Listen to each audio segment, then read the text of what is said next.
पिछले चंद लेक्चर्स में हमने कुछ सॉफ्टवेयर्स के बारे में समझा, उनके इस्तेमाल के बारे में देखा कि कितनी इम्पोर्टेंस है एक non linear video editing machine के अंदर एक सॉफ्टवेयर की। हमने सिस्टम रिक्वायरमेंट को समझा कि आपके सिस्टम में क्या क्या चीज़ें होनी ज़रूरी हैं, जिसके बाद आपका सॉफ्टवेयर आपके लिए यूज़फुल हो सकता है। हमने इंस्टॉल करने का तरीका देखा और हमने एक बेसिक इंटरफेस को समझा। मेरा ख्याल से अब हम शुरू करते हैं कि किस तरह से सॉफ्टवेयर पे काम शुरू किया जाए। और सॉफ्टवेयर पे काम शुरू करने का सबसे पहला स्टेप जो आपके पास है वो है इंपोर्ट। इंपोर्ट से मेरी मुराद ये है कि किस तरीके से आपके पास जो आपके एसेट्स हैं, खा वो वीडियो है, ऑडियो है, कोई इमेजेस है या किसी और किस्म की ऑब्जेक्ट्स हैं, तो उनको अपने सॉफ्टवेयर में किस तरह से लेके आया जाए ताकि उनके ऊपर हम काम शुरू कर सकें। इसको टेक्निकली जो हम कहते हैं, इसको हम कहते हैं इंपोर्ट। आइए देखते हैं। जी सॉफ्टवेयर ओपन हो चुका है और आप देख सकते हैं कि आपके पास इस तरह की वर्क स्पेस आ रही है, जिसके बारे में हम पहले भी जिक्र कर चुके हैं कि वर्क स्पेस डिफरेंट हो सकती हैं और आप अपने हिसाब से इनको चेंज कर सकते हैं। हमने अपने पुराने लेक्चर्स में वर्क स्पेस बनाने का तरीका भी देखा और इंपोर्ट करने से पहले मैं अपनी वर्क स्पेस चेंज कर लूँ ताकि मैं उसमें ज़्यादा कंफर्टेबल हूँ। और आपने जो प्रोजेक्ट ओपन किया है आप उसका पाथ यहाँ पर भी देख सकते हैं कि आप सही प्रोजेक्ट पे काम कर रहे हैं कि नहीं, क्योंकि आपने जहाँ पर सेव किया हुआ है अपना प्रोजेक्ट उसका पाथ भी आपको नज़र आ रहा है और आपके पास आपकी प्रोजेक्ट विंडो में भी वो नाम शो हो रहा है। यहाँ पे मेरे पास वर्क स्पेसिस के टैब हैं। यहाँ पर अगर मैं उमैर के नाम पे क्लिक करूँ, ये वो वर्क स्पेस है जो मैंने खुद सेव की थी अपने हिसाब से, जहाँ पर मुझे इनकी पोजीशनिंग करनी थी। इंपोर्ट करने के लिए या फिर आपके वो एसेट्स जिन पे आप काम करना चाहते हैं उसके लिए हमें उनको इंपोर्ट करना होगा। और इंपोर्ट करने के हमारे पास चंद एक तरीके हैं। सबसे पहला तरीका अगर मैं आपको बताऊं तो आप इधर फाइल मेन्यू में जाएंगे, यहाँ पे मैंने क्लिक किया और यहाँ पे मेरे पास एक ऑप्शन है इंपोर्ट। अगर मैं इस इंपोर्ट पे क्लिक करूँगा तो मेरे पास फर्दर एक विंडो और खुल जाएगी।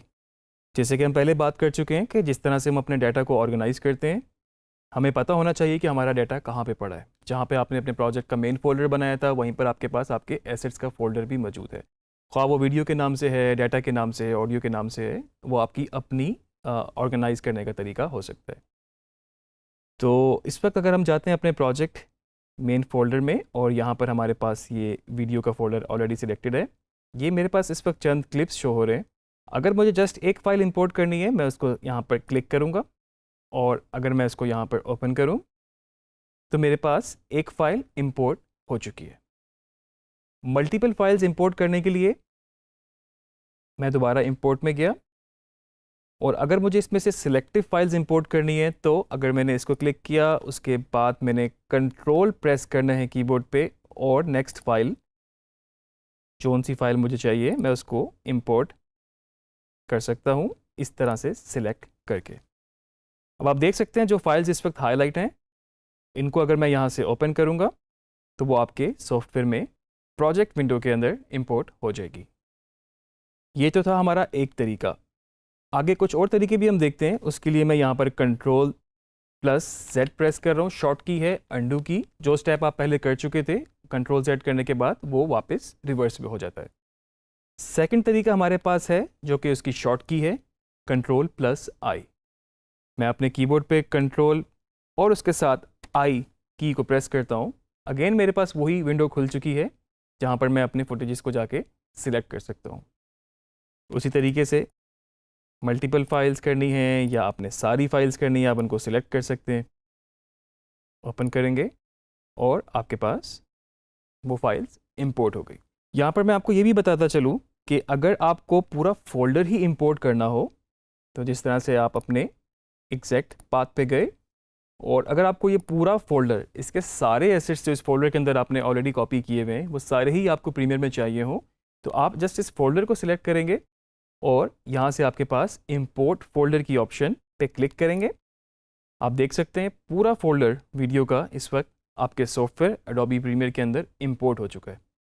अगर मैं फर्दर इस पर डबल क्लिक करूँ तो इस वक्त मुझे ये सारी फाइल्स शो कर रहा है जो कि इस फोल्डर के अंदर मौजूद थी। इसको अगेन अंडू करके मैं आपको एक तीसरा तरीका भी बताता चलूँ और वो ये है कि इस प्रोजेक्ट विंडो के एम्प्टी एरिया के अंदर अगर आप अपने माउस से लेफ़्ट डबल क्लिक करेंगे तो आपके पास अगेन इंपोर्ट की विंडो खुल जाएगी और आप अगेन उसी तरीके से अपने फुटेजेस को इंपोर्ट कर सकते हैं। एक चौथा तरीका भी मैं आपको बताता चलूँ। अगर आपके पास ब्राउज़र विंडो खुली हुई है जहाँ पर आपके पास एसेट्स हैं, जहाँ पर आपके पास डाटा है और मे बी आप उसको प्रीव्यू कर रहे हो, अगर आपको कोई एक फ़ाइल प्रीव्यू करनी है आप उसको नॉर्मल प्लेयर में भी ओपन करके देख सकते हैं पहले, और अगर आप उसको डबल क्लिक करेंगे आपके पास ये फ़ाइल नॉर्मल प्लेयर में ओपन हो जाएगी, जो कि आपका विंडोज़ का प्लेयर हो सकता है या फिर आपका क्विक टाइम प्लेयर हो सकता है या VLC प्लेयर हो सकता है। तो उस फाइल को भी आप एक रैंडमली एक क्विक प्रीव्यू करके और आपको लगता है कि ये फ़ाइल आपकी ठीक है, इसको आप यूज़ कर सकते हैं, आप इसको भी अपने सॉफ्टवेयर के अंदर डायरेक्ट ड्रैग करके इंपोर्ट कर सकते हैं।